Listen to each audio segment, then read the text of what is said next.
Chapter 5. Falling Leaves. The day before Nagaoka's last castle sinking celebration, Kin took me to walk along the edge of the old castle moat. Years before, part of it had been leveled up, and was now occupied by neat little rice farms, but most of it was still only a marshy waste that was gradually being filled with rubbish from the town. In one place an angle of the wall projected out pretty far, forming a protected pond where was clustered a crowded mass of velvety lotus leaves. Kin said that the water of the moat used to be very deep and as clear as a mirror, and that, here and there, were large patches of lotus leaves, which, in the blooming season, looked like unevenly woven brocade with a raised pattern of white and pink blossoms. What did the castle look like, Kin? I want to hear again, I said, looking across the dikes to the ruined walls and piles of heaped-up stones on the top of the hill. Like all castles, Etsubo-sama, she replied, except that this was ours. It was not often that Kin's gay spirits were sobered, but she stood gazing gravely across at the ruins, saying nothing more. I turned my face toward the hill and closed my eyes, trying to see, in my mind, the picture so often painted for me by the loyal lips of Gia or Ishi. A great square mass of stone and plaster with narrow, white-barred windows and tiers of curving roofs artistically zigzagging over each other in such a manner that an object thrown from any corner would find an unobstructed path to the ground, and high above the deep eaves and many pointed roofs, on each end of the curving roof ridge, a bronze fish with uplifted tail shining rich and dark in the sunshine. Below, at the base of the pine-topped dikes, slept in dark quietude the waters of the moat, called the Bottomless by simple-hearted people, whose clear waters reflected the six-sided stones of the tortoise-back wall. Come, Etsubo-sama, we must go. I opened my eyes with a jerk.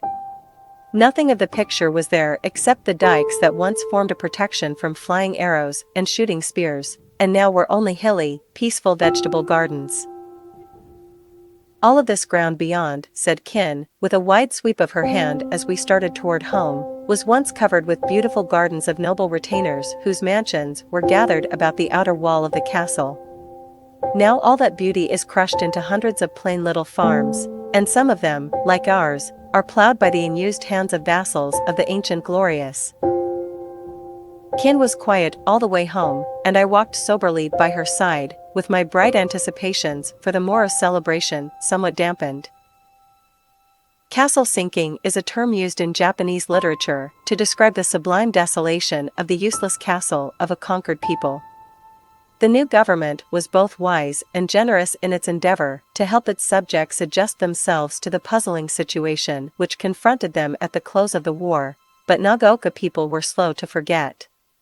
Many still believed that to have dragged the god-descended emperor from his palace of holiness and peace, only to plunge him into a material world of sordid duties, was sacrilege, and that the failure of the shogun power to march steadily on its rightful way was a sorrowful thing for Japan. I was many years younger than the time of the Restoration, but its memories were with me all through my childhood, for I was born not so long after those years of desolation and bitterness, but that the everyday talk of the town was of the awful days that had left so many homes without a master. In my babyhood I heard war songs as frequently as lullabies, and half of my childhood stories were tales of heroes on the battlefield. From the gateway of my home could be seen the ruined walls and half-filled moat of the castle. Our godowns were filled to the roof with weapons and belongings of my father's retainers, and I scarcely ever went on to the street that I did not meet some old person who, as I passed, would stand humbly aside, bowing and bowing, with respectful and tearful murmurings of the glories of the past. Ah me! Death had stepped many times between the strain of those days and the hesitating progress of my childhood's time, and yet the old spirit of dutiful loyalty to the overlord was not yet quenched.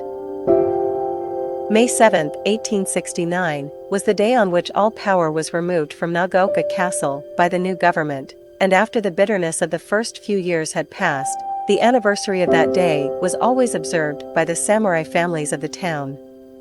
To the newcomers and to the tradespeople, the celebration was only an interesting episode, but to those who took part it was a tribute to the dying spirit of chivalry. The morning after my walk with Kin by the castle moat, I wakened with an excited feeling that something was going to happen. And indeed, it was a day of busy happenings. For breakfast everybody ate black rice husked but not whitened, such as is used by soldiers during the haste of battle marches, and in the afternoon a sham battle was held on Yukuzan Plain back of the shrine dedicated to the Nagaoka daimyos. What a gay assemblage there was that day. Most of the aristocracy were poor and much of their valuable armor had been disposed of, but everybody had retained some, and each one appeared in what he had. I can even now see the procession as it started, with my father as leader. He sat very straight on his horse, and, to my childish eyes, looked very grand in his cloth garment with close wrist sleeves and bloomer-like skirt, over which rattled and clanged the lacquer-scaled breastplate with its cross-stitching of silk cord and its great gold crest. Of course, his own horse was gone, as well as its elaborate trappings, but mother's ingenuity had decorated a plain harness with cords and tassels twisted from strips of silk, thus transforming a tenant's farm horse into somewhat the appearance of a war steed, and in place of the swords father was no longer allowed to carry. He wore 2 sharpened bamboos stuck through his sash. A great crowd of people gathered by the stone bridge at the end of the town to see the little army start out. The spectators had clothed themselves as far as they could in ancient dress, and as they waited, the men all sitting with crossed legs in warrior fashion, they made a courageous-looking company. Then the drum sounded, and my father raised his sai hai, a stick with dangling papers, which his ancestors had carried to guide their followers, and rode away, followed by a long train of men in armor as for war. They crossed the fields, climbed the mountain, and, after each warrior had made salutation at the temple, they gathered on the plain for the battle, following it with an exhibition in archery, fencing, spear-throwing, and athletic sports of various kinds. Our men servants went to Yukuzan Plain to watch the sports, but the women were busy all day preparing for the homecoming. Straw mats were spread on the grass and many fires were kindled in the garden over which, tied to a tripod of strong branches, swung large iron kettles holding game seasoned with miso, which with bran rice forms the food of soldiers in camp. About twilight the little army came riding back. We children, dressed in our best attire, ran out to the big gateway and waited between the 2 tall lantern stands with the welcoming lights. When father saw us, he opened his iron war fan and swung it back and forth, as one would wave a handkerchief in greeting, and we bowed and bowed in reply. "Your honorable father looks today as he used to look in the prosperous time," said mother, half sadly, "and I am thankful that you, his daughter, have seen him so." The men piled their heavy regalia in a corner of the garden, and sat around the kettles, eating and laughing with the freedom of camp life. Father did not change his clothes, except to throw back his war hat, where it hung by its silk cord, encasing him, front and back, in 2 inagaki crests, thus boldly identifying myself to both friends and enemies, he said, laughing. Then, sitting on a high garden stone, he told war stories to us children, as we crowded close to each other on a straw mat before him. That was our last celebration in memory of the castle sinking of Nagaoka. On the next, May 7th, the plain was flooded from a drenching downpour, and the year following, father was in ill health. The men did not care for the sports without their old lord as leader, so the celebration was postponed to a day that never came. Father never entirely recovered from the effects of the hard years of the Restoration.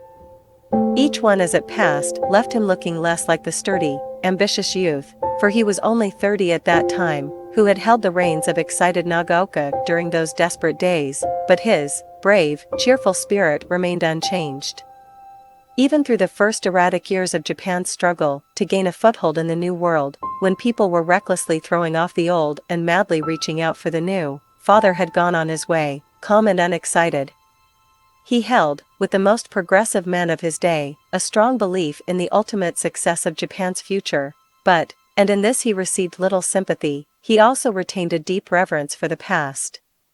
Father, however, was much liked, and he generally could turn aside undesirable comments or lengthy arguments by the aid of a keen sense of humor, which had a way of breaking through his stateliness and dignity like a gleam of unexpected sunshine, and so, without title or power, he held, as of old, his place as leader. One autumn day, Father's physician, who was a very progressive man and as much friend as physician, suggested that Father should go to Tokyo and consult some doctors of a new hospital renowned for its successful use of Western methods. Father decided to go, and of course he took Gia with him. With Father and Gia both gone, I was desolate. I still feel the heart pull of those lonely days. Sister was preparing for her marriage, which was to take place in the fall, and her time was taken up with many things. I don't know what I should have done but for my good Shiro, who was equally lonely with me. Shiro really belonged to me, but of course I never called him mine, for it was considered rough and unladylike for a girl to own a dog. But I was allowed to play with him, and every day, as soon as my lessons were over, we would wander around together. One day we had visited the archery ground and were on the long walk where Father liked to trudge up and down for exercise, when suddenly Shiro galloped away from me toward a little house just within the gateway, where Gia lived alone. Gia's wife had died before I could remember, but he was a capable housekeeper, and any afternoon during the summer that I might go to his neat porch I would find a square lacquer box holding the most delicious things that a little girl could possibly want to eat between meals: a sweet potato baked in ashes and sprinkled with salt, or some big, brown chestnuts baked until their jackets had burst, disclosing the creamy richness of the dainty that was waiting for my fingers. I hurried after Shiro and found him pushed close against the porch, his tail wagging and his nose eagerly sniffing in the corner where the lacquer box used to stand. "Oh, no, no, Shiro," I mournfully said. "The lacquer box is gone. Gia is gone. Everybody is gone." I sat down on the edge of the porch and Shiro snuggled his cold nose into my long sleeve. We were two as disconsolate creatures as could be found, and as I buried my hand in his rough white fur, I had to struggle hard to remember that a samurai's daughter does not cry. Suddenly I recalled the saying, "To unreasonably relax is cowardice." I bounded up. I talked to Shiro. I played with him. I even ran races with him in the garden. When at last I returned to the house, I had reason to suspect that the family felt disapproval of my wild conduct, but because I was all dearness to my father I escaped reproof for his sake. Everyone had a tender heart in those days, for the heaviness of dread was upon us all. One day Shiro fell sick, and would eat nothing I put into his bowl.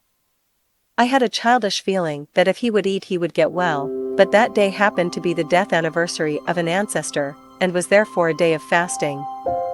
We had only vegetables for dinner, and so there were no good scraps for Shiro. As always when in trouble, I went to Ishi. She knew we ought not to handle fish on a fast day, but she pitied my anxiety and smuggled me some fish bones from somewhere. I took them to a distant part of the garden and crushed them between two flat stones. Then I mixed them with bean soup from the kitchen and took them to the kindling shed where Shiro was lying on his straw mat. Poor Shiro looked grateful, but he would not get up, and thinking that perhaps he was cold, I ran to my room and brought my crepe cushion to cover him. When this became known to my grandmother, she sent for me to come to her room. The moment I lifted my face after bowing I knew this was not one of the times when I was to be entertained with sweet bean cake. "Little Etsukeo," she said, she always called me Etsukeo when she spoke sternly, "I must speak to you of something very important. I am told that you wrapped Shiro with your silk cushion." Startled at her tone, I meekly bowed. "Do you not know," she went on, "that you are guilty of the utmost unkindness to Shiro when you do inappropriate things for him?" I must have looked shocked and puzzled, for she spoke very gently after that, explaining that since white dogs belong to the order next lower than that of human beings, my kindness might postpone for another lifetime Shiro's being born in human shape. According to transmigration belief, the boundary line between the orders of creation must be strictly maintained. If we place an animal above its proper position, we may prevent its advance in the next incarnation. Every devout Buddhist is absolutely submissive to fate, for he is taught that hardship in his present life is either the atonement for sins committed in the last existence, or the education necessary to prepare him for a higher place in the life to come. This belief has held Japan's laboring class in cheerful resignation through ages of hardship, but also it has taught us to look with such indifference upon the sufferings of creatures below us in the order of creation that we have become, as a nation, almost sympathy blind. As quickly as possible to be polite, I thanked my grandmother and hurried to beg Shiro's pardon. I found him covered very comfortably with a matting of soft rice straw suitable to his station. Out in the garden, 2 coolies were engaged in burning the crepe cushion. Their faces were very grave. Poor Shiro! He had the best care we could give him, but the next morning his body was asleep under the straw matting and his spirit had passed on to the next state, which I pray was not lower because of my kindly meant mistake.